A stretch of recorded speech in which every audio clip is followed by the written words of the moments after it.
I bought a bunch of random Nintendo Switch and DS consoles from a pawn shop in Tennessee, and in this video, we're going to test and explore each one of them and just see what kind of random junk we got. Alright, so they kind of just threw this all in a bag, and I tried to spread it out somewhat nicely, but then we have a bunch of stuff here. We have a Nintendo Switch, another Nintendo Switch, a 2DS, which is supposedly modded, which will be interesting to check out, and then also a DS Lite that is just very grimy and filthy. But let's just go ahead and start going through each one of them and seeing what we got. Now, let me start with a Switch here. So we have this white Switch, and it appears to be a Switch OLED, but there's a few issues with it. So I paid $200 for this console, which is a pretty solid price for a Switch OLED. Now the catch is there's no dock, there's no cords or anything, and you can see this Joy-Con is like chewed up or something.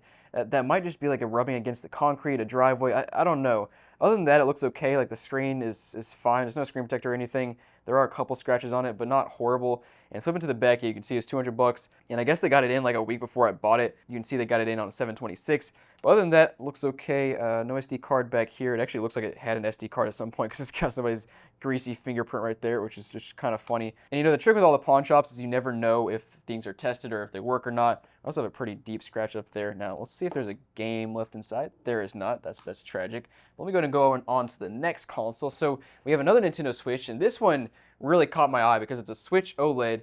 It appears to come with mostly everything, I think, and it also $280 is like a decent price for Switch OLED with everything, and it also has the Hori. I think this is the Hori. What do they call these? The Hori split pad. Whatever they call these things, but it's a pretty nice Joy-Cons that are honestly fit better in the hands than the original ones. So that caught my eye, and also looking at the back, you can see it's a Zelda Switch, also noted by the dock here as well. So that's interesting, except for the fact that we're missing the Zelda Switch Joy-Cons, which is kind of unfortunate. Also, we have this random sticker crap right here, which is weird.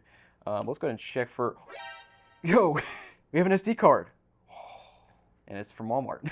Why are these all Walmart SD cards? Now I'm thinking if they tested this thing, they just didn't realize that it had an SD card in it. But yeah, we'll find out later. Now the screen itself is actually fine. It's just got a lot of smudges and stuff on it. We're taking a look at the dock here. It looks fine. It's got a few scratches and scuffs, and hopefully the sticker peels off pretty nicely. And then flipping to the back, we have an HDMI cable already plugged in. The power cable they gave me is just this random power cable. I don't even know what this is originally for. It's an Apple charger for something, and it's super dirty. So just more pawn shop stuff. Now next up we have a supposedly modded 2DS, and this thing looks pretty solid. You know, there's a few scratches on the screen and everything. It is the red and white DS, which is cool, or 2DS. And then we do have an SD card in here, which is good. And you can see, yeah, that one's also from Walmart. Also, the stylus is just sticking out, so it's clearly not the right stylus in here. But that's, I don't know, it's fine, I guess. Otherwise, this 2DS looks pretty solid. And then last but not least, we have the DS Lite. And this is really the star of the show, if you want to call it that. It's not... Oh, hold on. I just realized the hinge is jacked up. Oh man, I did not notice that when we were there. That's not great. All right, well, I don't expect this thing to work at all, honestly. Just looking at the top, you can see it's a pink DS, but looking at the side, just look how filthy that is. Looks like somebody dragged it through the dirt, maybe threw up on it on a few occasions. It does not look good. There's also just tons of dirt in that little stylus thing right there. Like, how does that happen, man? And you can see I paid $30 for it, no charger, just not a great price. It's also kind of mixed matched because it's got one of the black cartridge slot things down on the bottom. And yeah, surprisingly, both the bumpers work here, and all the buttons feel fine. By the way, I did negotiate a little bit on all this stuff. I bought it all at the same time. I think I paid $640 out the door, which was fine. Not a steal by any means, but it's fine, whatever. But anyways, guys, let's go ahead and start testing these consoles out, and hopefully they work. So guys, we're gonna start out by testing this Switch right here, and I did actually notice that the screen's in pretty rough shape. There are just a bajillion different micro scratches on it all over the screen. There's no screen protector or anything, so that's a little unfortunate. But let's try to turn it on now. It's 3, 2, 1. I highly doubt it'll have power, but oh, maybe it will. There we go. Let's see how many games we think are downloaded here. I'm gonna guess 1. Yeah, nothing.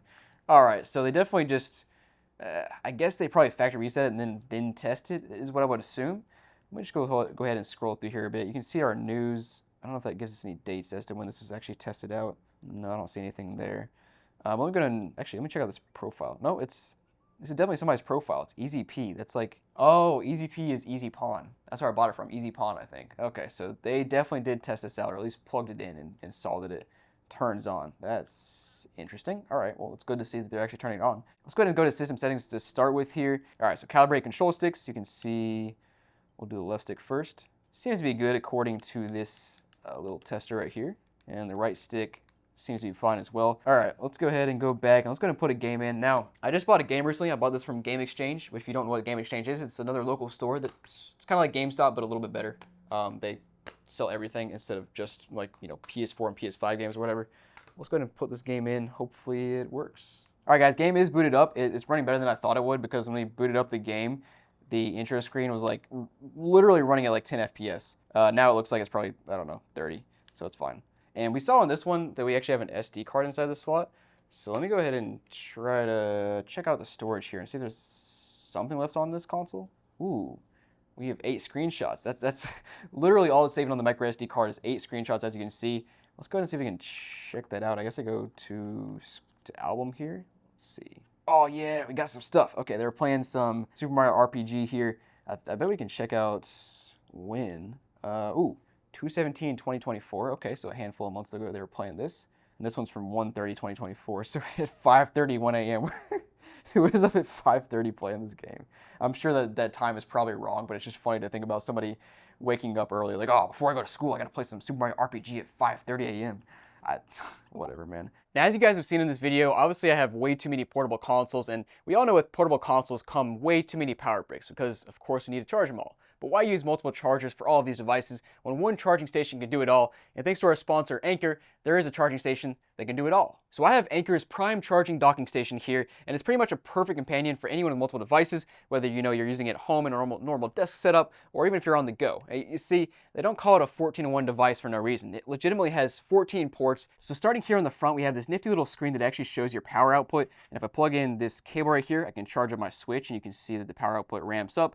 We also have 3 fast charging ports right here. We have 3 more USB ports here that have 10 gigabit per second transfer speeds. And then here in the back, we obviously have our cable that plugs into AC power. We have another fast charging USB-C port. We have 2 HDMI 60 Hz 4K ports right here, Ethernet jack, and then 3 more USB ports. And yeah, as you can see, this docking station is pretty dang small. There's no power brick either. It just sits vertically right next to my MacBook, and the whole device is just a nice all-in-one experience that makes it so you don't have to lug around, a bunch of power bricks and other crap. And guys, that's not all. Anker also has their Prime Charging Station, which is an 8-in-1 240-watt device that'll save you even more space. So starting here on the front, you can see we have 2 AC outlets, and we actually have 2 physical buttons that control those AC outlets, so we can turn them on, off, which I think is pretty nifty. We also have my favorite part, the screen down here, which you can see the output wattage there, but if you press the button on the side, you can actually scroll through and see some different things. So my favorite is to look here, and you can actually see the output voltage and amps of every single port on this device. But then moving on to the other 2 sides of the device, we have 4 USB-C ports down here,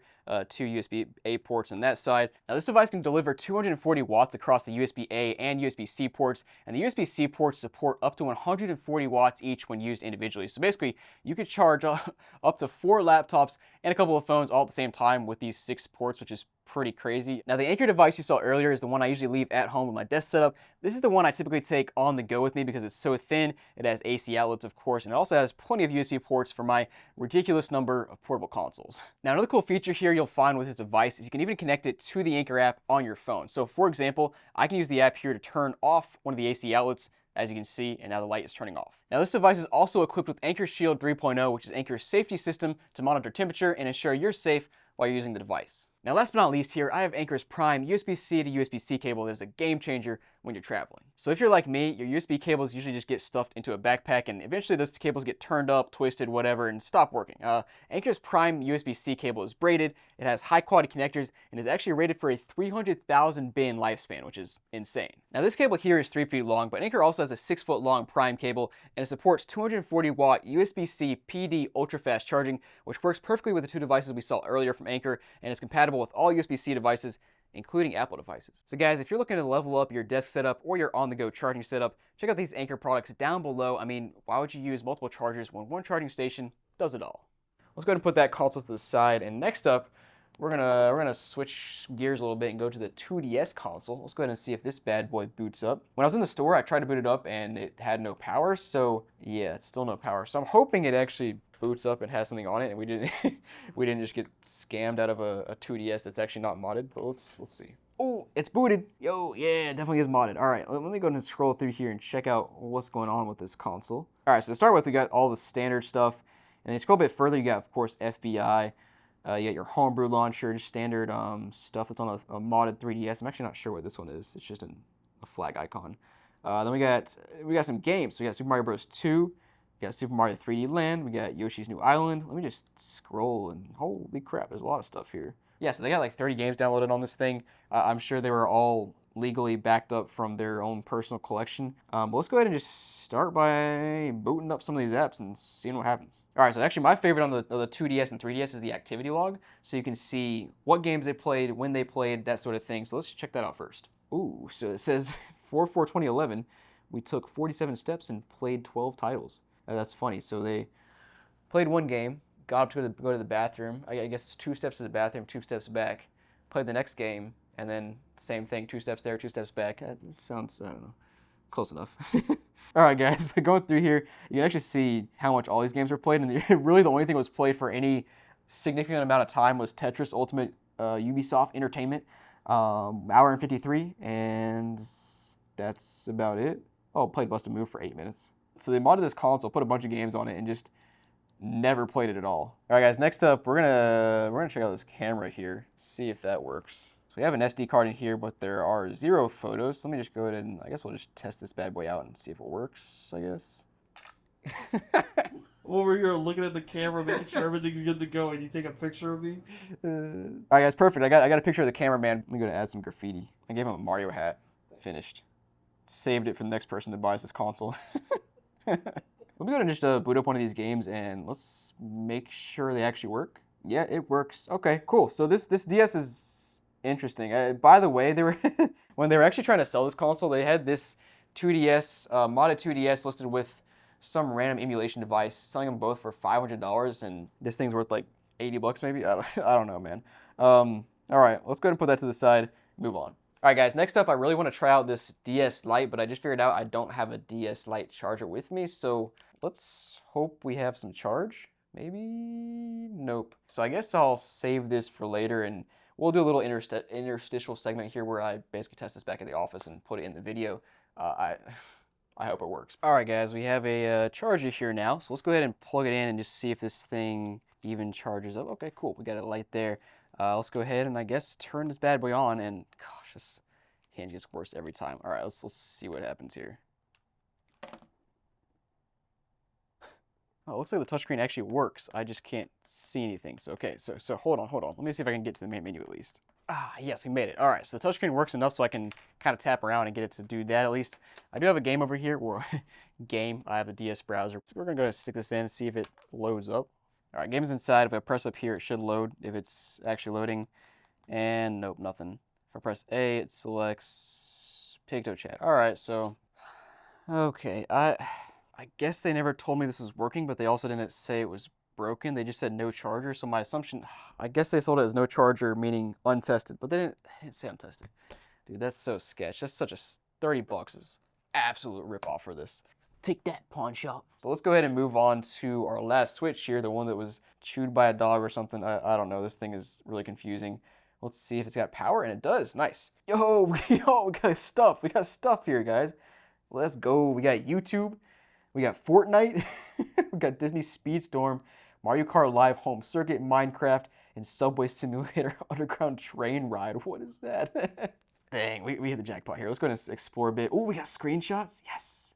We just have a ton of screenshots from Fortnite. And yeah, just random screenshots of nothing, pretty much. Oh, there we go. There's Mickey Mouse looking all swaggy. All right, this was taken 12/31/2023, so not too terribly long ago. This almost seems like somebody got this for Christmas and then they really needed some money, so they sold it to a pawn shop, which is kind of sad. But let's go back and check out the thumbsticks and make sure we don't have any stick drift. Looks fine to me. That looks fine as well. To be honest, I don't know how accurate this test is here, but I would assume it's accurate because it's like the built-in test. But yeah, looks fine. Let's go ahead and see if any of these games boot up. Actually, I'm really curious about YouTube. Like, can I see this person's watch history? Hold on. What if this person was watching my videos and sold this to a pawn shop? That full circle. All right, let's see if we can boot this YouTube app up. Oh no, it says sign into your Nintendo account again. There's no way. Dude, Nintendo for years has been so bad about like security stuff, and now all of a sudden they want me to do this. Nintendo, you're letting me down right now. No, no, come on, man. Wait, is it? No. Oh, so we are on the YouTube app now, but it's not like logged into an account. So we have some maybe search history here. I'm not actually sure if this is search history or like suggested searches, but it seems kind of random, like songs, Usher, Stephen Curry, funny moments, Lil Baby Son, 49ers get back. This seems like very specific searches that somebody searched at some point in time, maybe. I don't know, and I can't see any watch history or anything, so yeah, nothing. Half the stuff's not loading at all. All right, guys, so things are actually working on the second account here. I can like open up Fortnite, opening up YouTube and stuff, but it wants me to update to get to some other things. So I'm gonna go ahead and update and just see what happens here. All right, guys, so we did the update. We're back on it, and it lets us boot up stuff now, but it wants me to enter this guy's password, which obviously I don't know who this guy is or what his password is. I guess we can try Mario Kart Live home circuit. All right, so get Mario Kart Live booted up, but I don't have the actual cart, so I can't play, but it's cool that a game finally booted up. But guys, let's go ahead and put an actual game in this console and see if it works, and of course I left it in the other console. Okay, cool, so put the game in, booting up right away. So overall, this whole lot is interesting. I wouldn't say it was worth the $640 I paid for all of it, considering how dirty this stuff is and how beat up and stuff it is. I just buy one cleaned up from eBay or something. Like I don't even know why you'd buy this from a pawn shop for full price. But guys, thanks for watching. Hope you enjoyed this video. Make sure to tune in for our next episode in this road trip across the country, and I will see you guys next time.